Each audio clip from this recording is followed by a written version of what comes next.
Assalamualaikum warahmatullahi wabarakatuh. Sampurasun wilujeng enjing para pemirsa sadayana, abdi Nanda Cantika bade ngawartosan warta Sunda di sababaraha kajadian anu di daerah Boh di jero negeri. Pantauan lalu lintas di Kota Jakarta atau Yogyakarta ngaliwat hareupeun pos keamanan Aji Barang kawilang normal rame jeung mulus.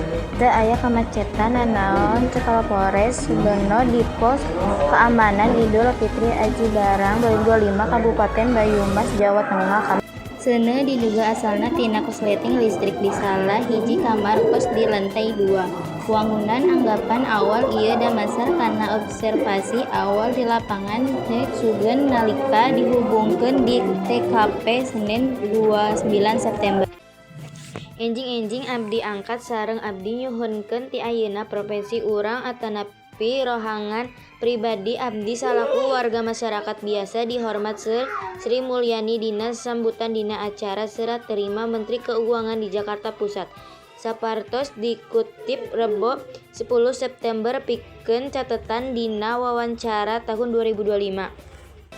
Pelaku mutilasi dipotong 65 potongan. Di balik tragedi mutilasi nu ngagoyahkeun Pojokarto Jawa Timur, identitas korban kabongkar Tiara Awati 25 tahun.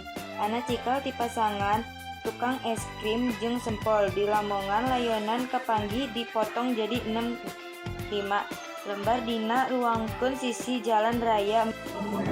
Cuaca ekstrim ieu diprediksi bakal narajang sababaraha wewengkon di Jawa Timur antara 10 nepi ka 17 September 2025. Fenomena ieu berpotensi ngabalurkakeun hujan sedang nepi ka gede. Sekian dari saya. Wassalamualaikum warahmatullahi wabarakatuh.